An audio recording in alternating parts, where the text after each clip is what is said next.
আসসালামু আলাইকুম। আজকে ঈদের তৃতীয় দিন। তো আজকে আসছি ঘুরতে, একটু ফ্যামিলি নিয়ে ঘুরতে আসছি সুবর্ণগ্রাম পার্ক জায়গাটার নাম। তো দেখি আপনাদেরকে ঘুরিয়ে দেখানো যায় কিনা।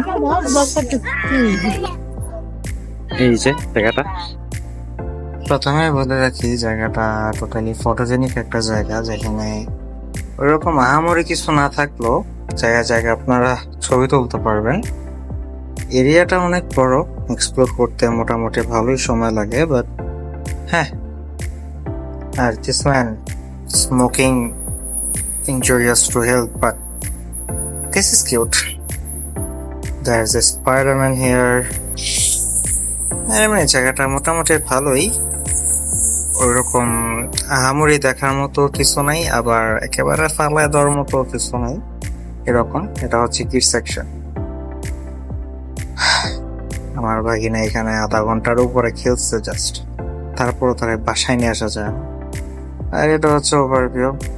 এখানে একটা হল আছে, এটা হচ্ছে টিকিট কাউন্টার প্লাস ক্যান্টিন বলতে পারেন। এখানে বড় একটা ধুলনা আছে, এখানে ছবি তোলার আরো কিছু প্লেস আছে।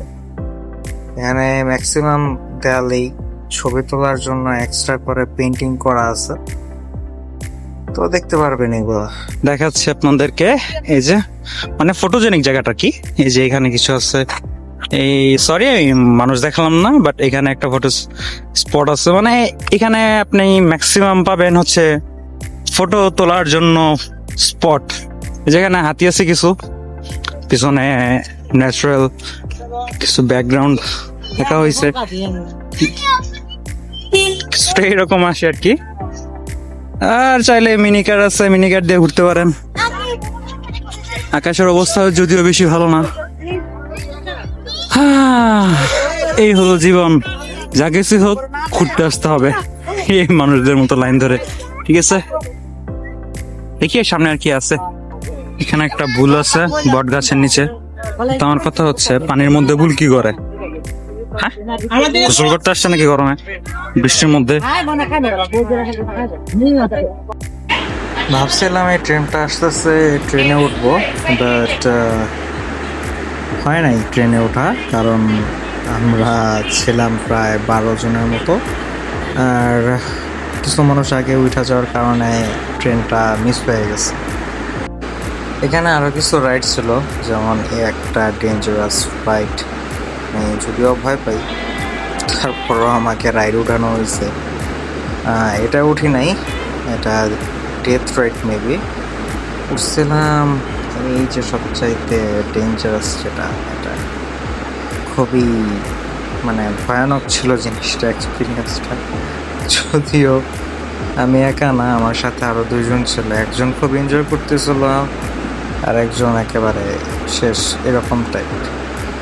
আর এদিক দিয়ে আমরা জিপ দিয়ে ঘুরতেছিলাম, পুরোটা একটা চক্কর দেয়, শেষ ওই চক্করেই শেষ। হাতে যদি আপনি পায়ে এটা ঘুরতে যান, তাহলে আপনার প্রায় 2 ঘন্টার উপরে সময় যাব। যদি আপনি পুরোটা এক্সপ্লোর করতে চান, শুধু জাস্ট হাইটা পুরোটাকে একবার ঘুরবেন, তাহলে প্রায় 2 ঘন্টার উপরে সময় যাব। আর এই যে একজন ভদ্র মহিলা কখন থেকে আমাদের ভিডিও করতেই আছে। I don't know Y. ভাই, আমাদের ভিডিও করার মতো কিছু নাই, যাক। আর এই যে নিচের রাস্তা, যেখান দিয়ে আমরা হাইটা ঘুরছি কিছুক্ষণ, প্রায় অনেকক্ষণই ঘোরা হয়েছে। এই হলো আমাদের জিপ, আর এটা দিয়ে আমরা সারাটা পার্ক, এটা পার্কই না রিসর্ট বলে, আই ডোন্ট নো, আমি নামটা ক্লিয়ার করে দেখি নাই, তো মেবি রিসর্ট। আর এই যে যেটা বলছিলাম ফটোজেনিক, প্রত্যেক দেয়ালে এরকম আর্ট পাবেন আপনারা ছবি তোলার জন্য। আপনারা এখানে এসে অন্তত আর কিছু করতে পারেন না পারেন, ফটোশুট করতে পারবেন, দ্যাটস শিওর। এখানে আরো কিছু রাইড ছিল, মানে ম্যাক্সিমাম রাইডই রানিং ছিল, বাট কিছু কিছু অফ ছিল। এখানে ছোট ছোট কিছু গাড়ি ছিল, যেগুলা এখন আপাতত অফ। এখানে একটা জিনিস হইতেছে, তাই মানুষেরা তো কলিজা কই থেকে আসে। A few moments later. মানুষটা যখন শয়তানে লড়ে তখন এরার মধ্যে ওরা চিন্তা করে।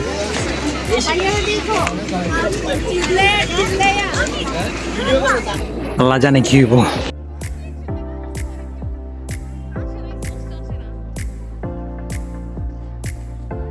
ওই রাইড শেষ করার পর এখন স্পিড বোট রাইড। সবাই রেডি হচ্ছে এখান থেকে। ওই যে এখানে সুইমিং পুল আছে, দেখা যাক কি হয়।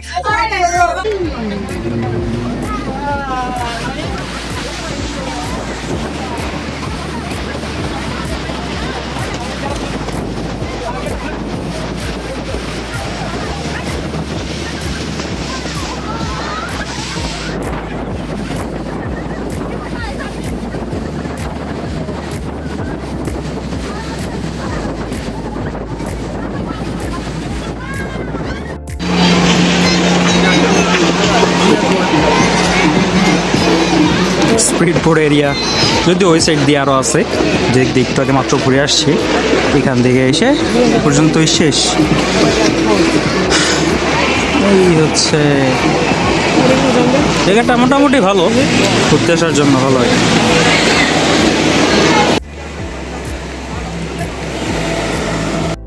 এখানকার নিয়ম হচ্ছে সাফারি পার্কের যে গাড়ি আছে ওইটা ছাড়া আপনি ওই সাফারি পার্কে ঢুকতে পারবেন না।